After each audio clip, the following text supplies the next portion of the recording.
نحمده ونصلي على رسوله الكريم اما بعد فاعوذ باللہ من الشیطان الرجیم بسم اللہ الرحمن الرحیم۔ دعا کا معنی کیا ہے؟ پکارنا۔ کس کو پکارنا؟ اللہ رب العزت کو پکارنا، اپنی مشکلات میں، اپنی حاجات میں۔ یہاں پر دعا کو عبادت کہا گیا ہے، اس لیے کہ عبادت اللہ اور بندے کے اس تعلق کا نام ہے کہ جس میں کوئی تیسرا شامل نہ ہو۔ دعا میں جب انسان اللہ رب العزت کے سامنے اپنی حاجات رکھتا ہے، اپنی ضروریات رکھتا ہے، تو اس یقین اور امید کے ساتھ کہ وہ سننے والا ہے، وہ دیکھنے والا ہے، ہر چیز اس کے ہاتھ میں ہے، وہ پوری قدرت رکھتا ہے سب کام کرنے پر، اس کے لیے کسی بھی کام کا کرنا کچھ مشکل نہیں۔ وہ کن کہتا ہے تو مشکل سے مشکل کام بھی آسان ہو جاتا ہے۔ لہذا جب بندہ اپنے رب کے ساتھ ایک خاص تعلق میں، ایک خاص خشوع اور خضوع کے ساتھ رجوع کرتا ہے، تو خواہ وہ ایک فارمل عبادت کی حالت میں نہیں بھی ہوتا تو بھی اس تعلق کے جڑنے کا نام ہی عبادت ہے۔ قرآن پاک میں اللہ سبحانہ وتعالی دعا کرنے کے لیے خود بندوں کو فرماتے ہیں وَقَالَ رَبُّكُمُ ادْعُونِي أَسْتَجِبْ لَكُمْ، تمہارا رب فرماتا ہے کہ مجھ سے دعا مانگو، میں تمہاری دعا قبول کروں گا۔ اس کے برعکس ان الذین یستکبرون عن عبادتی سیدخلون جہنم داخرین، کہ یقیناً وہ لوگ جو میری عبادت سے تکبر کرتے ہیں، یعنی یہاں عبادت کا معنی دعا مانگنا ہے کہ دعا مانگنے سے گریز کرتے ہیں، تو عنقریب وہ جہنم میں ذلیل و خوار ہو کر داخل ہوں گے۔ اسی لیے اگلی حدیث میں آتا ہے عن ابی ہریرہ رضی اللہ عنہ قال قال رسول اللہ صلی اللہ علیہ وسلم انہ من لم یسأل اللہ یغضب علیہ، رواہ الترمذی۔ سیدنا ابو ہریرہ رضی اللہ تعالی عنہ سے روایت ہے کہ رسول اللہ صلی اللہ علیہ وسلم نے فرمایا، جو شخص اللہ تعالی سے سوال نہیں کرتا اللہ تعالیٰ اس پر غضبناک ہوتا ہے۔ گویا اللہ تعالیٰ سے نہ مانگنا اللہ تعالیٰ کو ناراض کرنا ہے، اس کے برعکس اس سے مانگنا اس کو خوش کرنا ہے اور حالت عبادت میں ہونا ہے۔ دعا اللہ تعالیٰ سے قریب ہونے کا نام ہے۔ قرآن پاک میں اللہ تعالیٰ فرماتے ہیں وَإِذَا سَأَلَكَ عِبَادِي عَنِّي فَإِنِّي قَرِيبٌ أُجِيبُ دَعْوَةَ الدَّاعِ إِذَا دَعَانِي فَلْيَسْتَجِيبُوا لِي وَلْيُؤْمِنُوا بِي لَعَلَّهُمْ يَرْشُدُونَ، اور جب میرے بندے آپ سے میرے بارے میں پوچھتے ہیں تو آپ بتا دیجئے کہ میں قریب ہوں، میں پکارنے والے کی پکار کو سنتا ہوں اور اس کا جواب دیتا ہوں جب بھی وہ مجھے پکارتا ہے۔ تو انہیں چاہیے کہ وہ بھی میری بات مانا کریں اور مجھ پر بھروسہ رکھیں تاکہ وہ ہدایت پا جائیں۔ تو اس سے پتہ چلتا ہے کہ بندہ اس رب کو پکارتا ہے جو دور نہیں، اس کو پکارتا ہے جو جواب دیتا ہے، جو قبول کرتا ہے اور کر سکتا ہے۔ اور پھر دعا کی قبولیت کے لیے انسان کو اللہ کی زیادہ سے زیادہ اطاعت کرنی چاہیے۔ ہم دیکھتے ہیں کہ رسول اللہ صلی اللہ علیہ وسلم اپنے دن کا آغاز اور انتہا دعاؤں کے ساتھ ہی کیا کرتے تھے۔ آپ صلی اللہ علیہ وسلم جب صبح کے وقت بیدار ہوتے تو دعا پڑھتے، جب آپ وضو کرتے تو دعا پڑھتے، بیت الخلاء میں جاتے ہوئے، باہر آتے ہوئے دعا پڑھتے، جب گھر سے نکلتے دعا پڑھتے، مسجد میں داخل ہوتے دعا پڑھتے، پھر نماز تو ہے ہی سراسر دعا، مسجد سے باہر آتے تو دعا پڑھتے، گھر میں داخل ہوتے تو دعا پڑھتے، کھانا تناول فرماتے تو دعا پڑھتے، کھانے کے بعد دعا پڑھتے، پھر اسی طرح زندگی کے باقی معمولات میں بھی اگر چھینک آ جائے تو آپ نے دعا سکھائی۔ اسی طرح اگر مختلف طرح کی آوازیں جیسے گدھے کی آواز ہو تو اس وقت کی خاص دعا، جب مرغا بولے تو اس وقت کی دعا، بارش ہو تو اس وقت دعا، آندھی ہو طوفان ہو اس وقت دعا، کوئی مشکل آ جائے، مصیبت آ جائے، یا کوئی نعمت ملے، نیا پھل کھانے کو ملے، یا پھر نیا چاند نظر آئے، گویا کوئی زندگی کا ایسا اہم موقع نہیں جہاں آپ صلی اللہ علیہ وسلم نے دعا نہ مانگی ہو یا ہمیں دعا نہ سکھائی ہو۔ اسی طرح رات کو سوتے وقت، بستر پہ جاتے ہوئے، پھر اگر رات کو آنکھ کھل جائے یا کوئی برا خواب آئے، تو ان تمام مواقع پر اللہ کے رسول صلی اللہ علیہ وسلم نے اللہ تعالیٰ ہی کو پکارا۔ اس سے پتہ چلتا ہے کہ آپ صلی اللہ علیہ وسلم کا اپنے رب کے ساتھ کتنا گہرا تعلق تھا، کس طرح رب کی یاد ہر وقت آپ کے دل میں تھی۔ آپ کی زندگی ہمارے لیے بھی ایک بہترین نمونہ ہے۔ اللہ کی محبت اللہ کی یاد دلاتی ہے، یعنی ایمان کا تقاضا محبت ہے، اور محبت کا لازمی اثر یہ ہے کہ بندے کے دل میں اللہ کی یاد رہتی ہے، اور جب اللہ کی یاد رہتی ہے تو انسان ہر حال میں پھر اسی کو پکارتا ہے، اپنی تمام مشکلات اسی کے سامنے رکھتا ہے، اس کی تمام امیدیں اللہ ہی سے وابستہ ہوتی ہیں، اور جو انسان اس سے مانگتا چلا جاتا ہے وہ عبادت ہی کی حالت میں ہوتا ہے۔ اس میں ہم دیکھتے ہیں کہ بعض اوقات ہم سمجھتے ہیں ہماری دعا قبول نہیں ہوئی،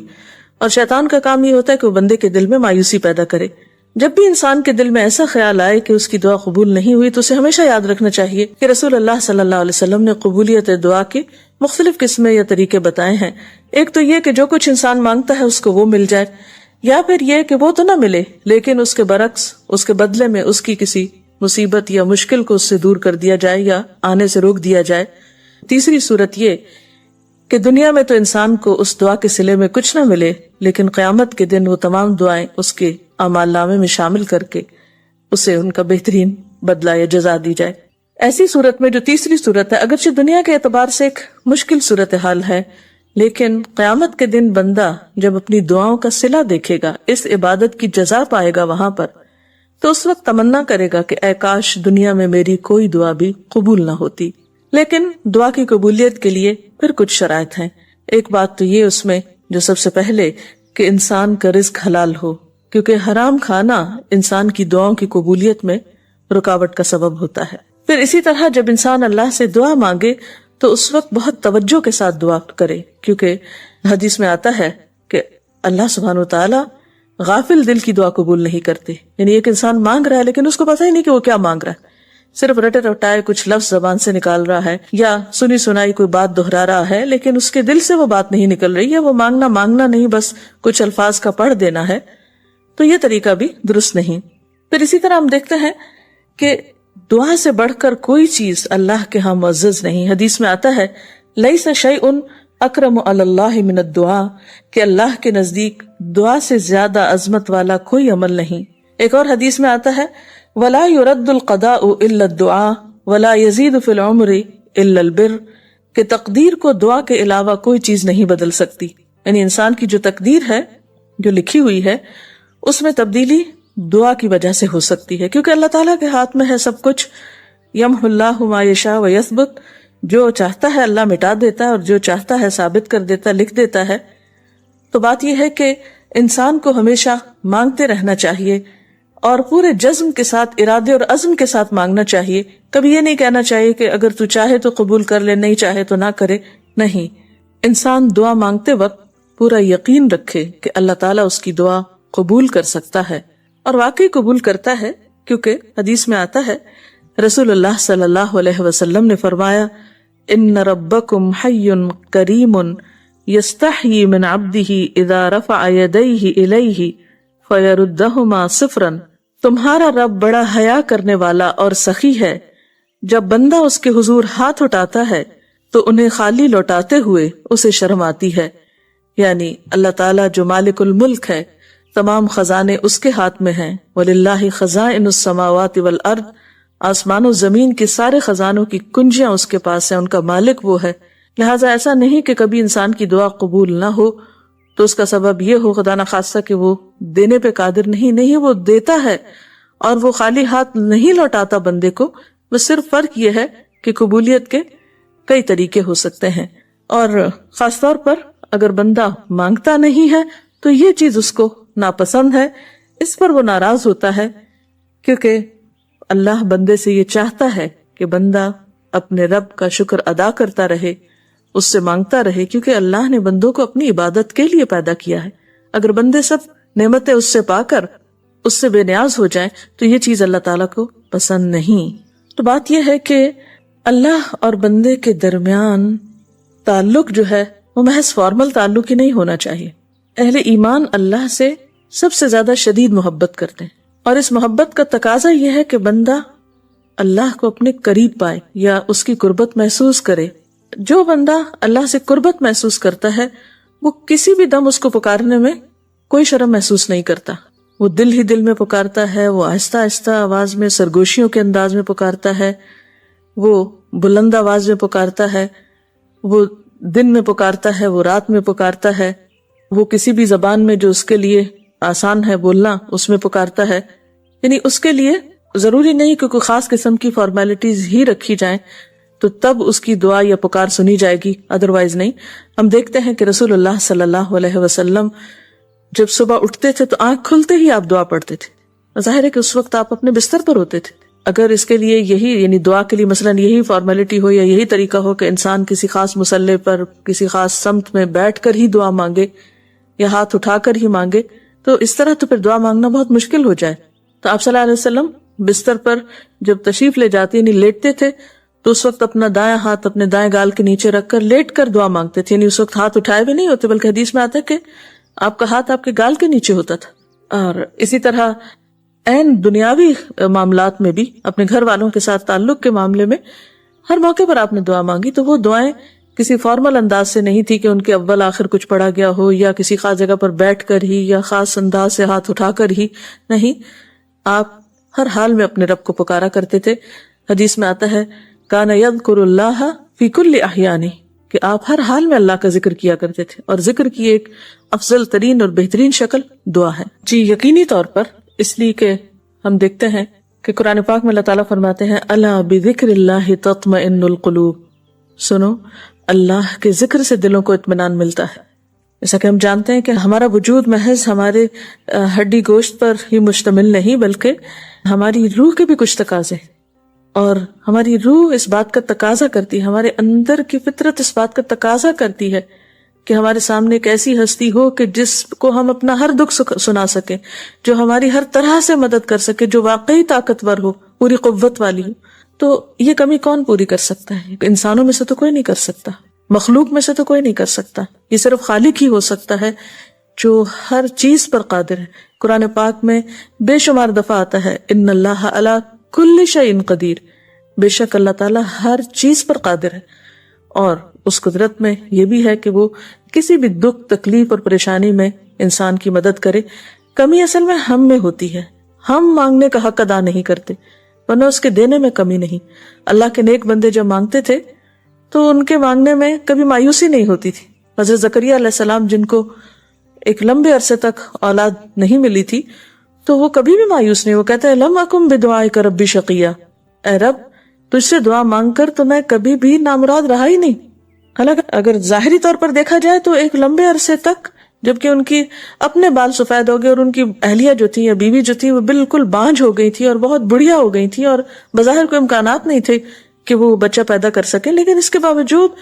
وہ اتنی مثبت سوچ کے ساتھ اور اتنے یقین کے ساتھ دعا کرتے ہیں کہ یا رب میں نے تو جب بھی تجھ سے مانگا ہے تو نے دیا ہے، تو یہ بھی دے سکتا ہے۔ تو ہمیں کسی بھی قسم کے حالات ہو، کسی بھی قسم کی پریشانی ہو، ذہنی ہو، مالی ہو، کوئی بھی دکھ تکلیف ہو، اس میں پورے یقین کے ساتھ دعا مانگنی چاہیے، کیونکہ اللہ تعالیٰ واقعی سب کچھ کر سکتا ہے۔ اور ہم دیکھتے ہیں کہ جو لوگ واقعی ذکر سے کام لیتے ہیں وہ نسبتاً کم ذہنی پریشانیوں کا شکار ہوتے ہیں۔ ایک تو ہوتا ہے وظیفے کے طور پہ ذکر کر لینا، بغیر سوچے سمجھے بس کچھ عدد پورا کرنے کے اوپر توجہ رکھنا اور اس کے جو روحانی اثرات ہیں وہ قبول نہ کرنا،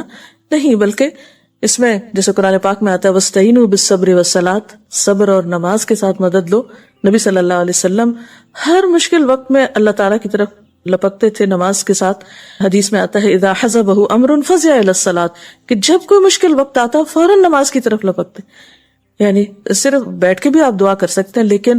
نماز پڑھ کر خاص طور پر نوافل کے ساتھ آپ خصوصی نماز کے ساتھ اللہ تعالیٰ کے سامنے اپنی حاجت رکھ سکتے ہیں اور دعا کر سکتے ہیں، اور یقیناً سننے والا ہے،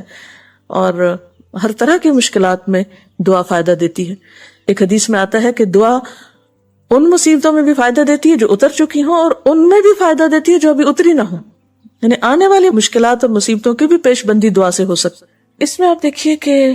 دل کی حالت ہمیشہ بدلتی رہتی ہے، اور اس کے کئی اسباب ہو سکتے ہیں۔ بعض اوقات انسان جسمانی طور پر اتنا تھکا ہوا ہوتا ہے کہ اس کو خشوع آنا ممکن نہیں ہوتا، اسی لیے آپ صلی اللہ علیہ وسلم فرمایا کہ جب نماز کوئی پڑھ رہا اور اس کو نیند ہی آئے جا رہی ہے تو پہلے وہ سو جائے۔ ہو سکتا ہے کہ کبھی آپ کو شدید بھوک لگی ہو، یا آپ نیند کے غلبے میں ہو، یا آپ شدید تھکاوٹ میں ہو، یا کوئی بیماری ہو، اور ان جسمانی اسباب سے آپ کا دل دعا میں نہ لگ رہا ہو تو اٹس ویری نیچرل، کوئی حرج نہیں اس کی فکر کی۔ اسی طرح بعض اوقات ایسا ماحول ہوتا ہے، مثلاً شور ہنگامہ ہے گھر میں، جیسے بچے ہیں، ٹیلی ویژن کی آواز آ رہی ہے، کوئی سڑک پہ شور ہے، یکسوئی کے اوقات انسان کو بہت کم ملتے ہیں، لیکن ان ساری مشکلات کے باوجود انسان کوشش یہ کرے کہ کوئی نہ کوئی دن کا یا رات کا ایسا حصہ ہو جس میں وہ اللہ تعالیٰ سے اس طرح ہم کلام ہو کہ واقعی وہ توجہ کے ساتھ اس سے گڑ گڑا کے مانگے، اور یقین کے ساتھ اور پورا مان رکھتے ہوئے، اور یہ کہتے ہوئے کہ اللہ تو کر سکتا ہے، تو کر دے، اور گڑ گڑا کر، جیسے آتا ہے نا تضرعا و خفیہ، چپکے بھی مگر زاری کے ساتھ بھی، گڑ گڑاتے ہوئے بھی، کبھی سجدے میں پڑھ کے، کبھی ہاتھ اٹھا کے، یعنی مختلف کیفیات کے ساتھ. اور اس کے لیے انسان ان اوقات کا انتظار بھی کر سکتا ہے، اور خصوصیت کے ساتھ جیسے دعا کی قبولیت کے اوقات ہیں، مثلا آذان سن کر اس کا جواب دینے کے بعد دعا قبول ہوتی ہے، تہجد کے وقت کی یعنی رات کا آخری پہر جو ہوتا ہے اس وقت دعا قبول ہوتی ہے. پھر اسی طرح عبادات کے بعد جیسے نماز کے بعد، قرآن پاک پڑھنے کے بعد، پھر روزہ کھلنے کے وقت، اسی طرح حج عمرے کے جو مختلف مناسک ہیں ان کی ادائیگی کے دوران، کعبۃ اللہ پر پہلی نظر پڑتے ہوئے. اس کے بہت سے ایسے مواقع کتابوں میں آپ پڑھ سکتے ہیں کہ جس میں انسان کی دعا رد نہیں ہوتی، قبول کر لی جاتی ہے. تو اس میں اگر انسان تھوڑی دیر کے لیے ارادتاً یکسوئی اختیار کرے تو انشاءاللہ اس کو فائدہ ہوگا. اور پھر یہ ہے کہ عام حالات میں جیسے خشوع کا آنا ہو رہا ہو یا اس سے انسان پریشان ہو، تو پریشان ہونے کے بجائے تھوڑی شعوری طور پر ایفرٹ کر لے، تھوڑی اسٹرگل کر لے، تو آپ دیکھیں گے کہ وہ کوشش کرتے رہنے سے انسان کے اندر پھر وہ خشوع آ ہی جاتا ہے. اگر رونا نہ آئے تو بعض اوقات انسان اپنے آپ کو رلانے کی بھی کوشش کرے، کیونکہ کبھی رو کر بھی مانگنا چاہیے اللہ تعالیٰ سے. تو انشاءاللہ تعالیٰ وہ سب کچھ کرنے پر قادر ہے، وہ کر سکتا ہے. اور جتنی بھی عبادات ہیں ان میں میرے خیال ہے آسان ترین عبادت جو ہے وہ دعا ہے، کہ جو آپ کہیں کسی وقت کسی بھی حال میں اس سے مانگ سکتے ہیں، زبان سے بول کر بھی، زیر لب بھی، حتیٰ کہ دل میں سوچ کر، دل ہی دل میں آپ اس کو پکار سکتے ہیں، کہیں پر بھی، لوگوں کے بیچ میں بیٹھ کے، تنہائی میں، مشکل میں، آسانی میں، ہر حال میں. تو پکارتے رہیے، پکارتے رہیے، پکارتے رہیے، وہ ضرور سنے گا.